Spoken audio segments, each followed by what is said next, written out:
On March 25th, 2024, Eclipse season begins. That happens at 3 a.m. Eastern U.S. time, or if you happen to be on Pacific time, it happens at the stroke of midnight. That adds an extra kind of liminal magical energy to an already thinly veiled time period. Normally, I don't recommend trying to manifest things on an eclipse. Those energies can be kind of chaotic, kind of wonky, a little unpredictable. However, this particular one really brings an opportunity to do things a little differently. It's kind of like a last call before the April 8th eclipse, which is much more intense. That one is Sun, Moon, and Chiron exactly to the minute conjunct, also within a degree of the US natal Chiron. So that one is likely to be super intense. This particular eclipse is kind of like, hey, here's an opportunity to get your affairs in order. Here's an opportunity to have those conversations with people that maybe you've had a falling out with, people that you have been challenged by. I know a lot of this reality that we're living in at this time, it's very polarized. That's been growing really since COVID times, but it's gotten to the point where people are literally living in different realities.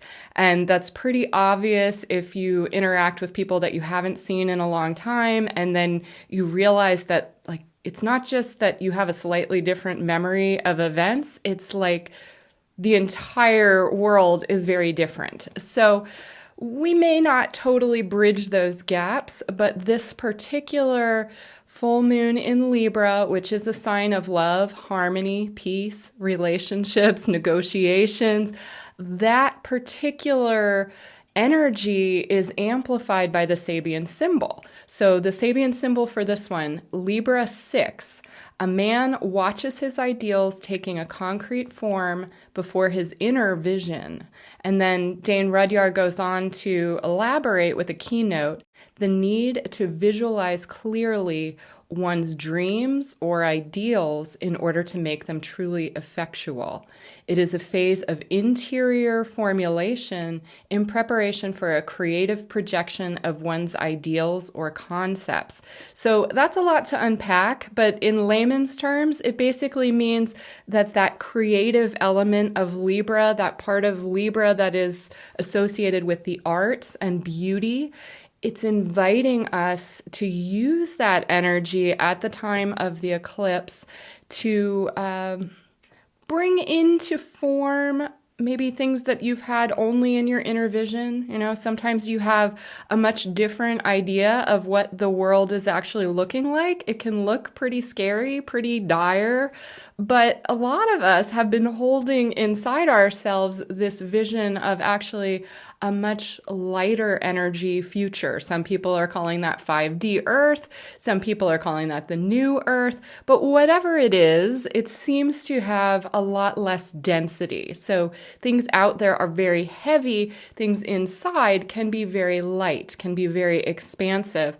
And what this full moon in Libra lunar eclipse is offering is a chance to kind of bridge that inner reality with the outer reality. If there are people that you have had a real falling out with, there's actually a yod, so finger of God, pointing to the south node at the time of the eclipse. And the base of that yod, the foundation, is Venus, and Venus in Pisces, where Venus is exalted, and Jupiter in Taurus. And so we've got this energy, they're in mutual reception. That means they're in the signs that each other rules, because Jupiter is a co-ruler of Pisces, along with Neptune. So we've got this mutual reception, Venus in Pisces, Jupiter in Taurus, pointing up to that Libra South Node, the karma, the past, the old relationships, the old codependency. But there's this harmonious energy at the base from the two benefics of the zodiac, Venus and Jupiter, pointing up towards that South Node in Libra.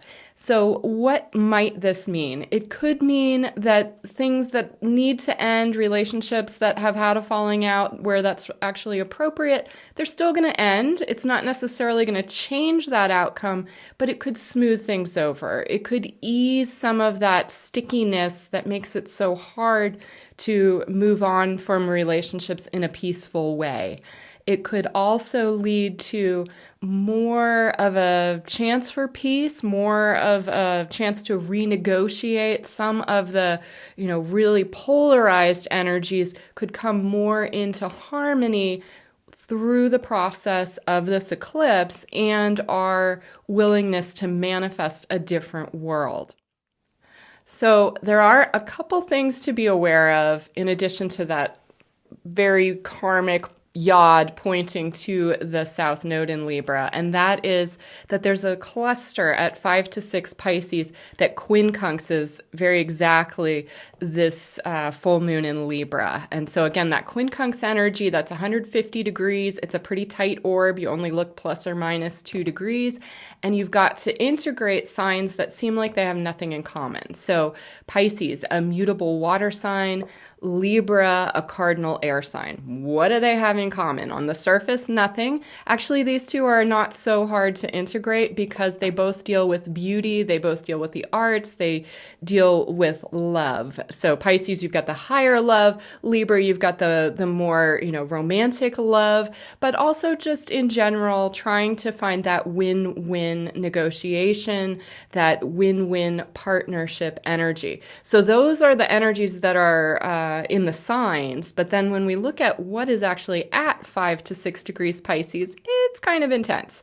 So we've got Circe, which is, she's the kind of the sorceress in Greek mythology. She is a goddess, but she has a lot of interactions with mortals. Oftentimes, some of those spells like in the Odyssey, not necessarily the nicest, kindest energy, but there is a real magical quality to Circe.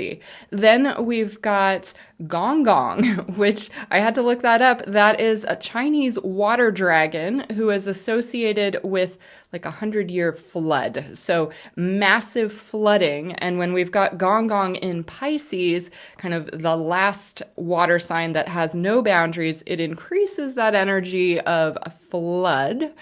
And then we've got Aphrodite, which of course is the Greek equivalent of the goddess Venus, who rules Libra. So we've got this cluster, kind of the magical sorceress energy, the water dragon 100-year flood energy, and then Aphrodite, who has that love energy, but also can be kind of vindictive and manipulative. So we got that. It's a cluster there in Pisces, kind of a mixed bag, and those are quincunxing the full moon lunar eclipse in Libra. So on the highest level, one of the ways that could play out is if you want to tap into that manifestation energy that I mentioned with the Sabian symbol, having an intention of just bringing the highest quality of love, the most love, kind of like a flood, 100 years flood of love into the mix. It kind of gives those relationships that, again, maybe are on shaky ground, or maybe estrangement is there, or just overall tension. It's kind of like adding just the most amount of love that could possibly come out and giving those relationships a chance. It's kind of like, as I said, last call before the April 8th eclipse, just to kind of have a chance to let people level up, to let people come from a place of love instead of rage or anger or fear. Doesn't mean that they necessarily will, but in terms of soul contracts, it's always good to err on the side of love. It's good to err on the side of I have done everything that I possibly could in order to help this relationship survive. And then if you still have to walk away, you can walk away cleanly. The karma is clearer. And also inside yourself, you know that there's an energy of, if not this, than something better. But the negative potential of that Circe's gong Aphrodite in Pisces energy quincunx the full moon, it could bring massive gaslighting. Also, intense, just like floods of disinformation, misinformation, outright deception. That's the negative side of Pisces. And then the negative side of Libra is kind of like that wishy-washy indecision. So on the negative side, it could backfire in the sense of having just you've got your ideal in Pisces, and there's just no way that this other situation or relationship is ever going to meet that ideal, but you're just so confused in all that energy. If you feel like that's where you're at, then maybe don't try to manifest on this eclipse, because as I said, normally eclipses are a little weird, little intense energy, not always the best for manifestation. But if you feel like, you know what, this has been on my heart, it's been weighing on me, I want to give it one last shot, this time period is really supportive of that.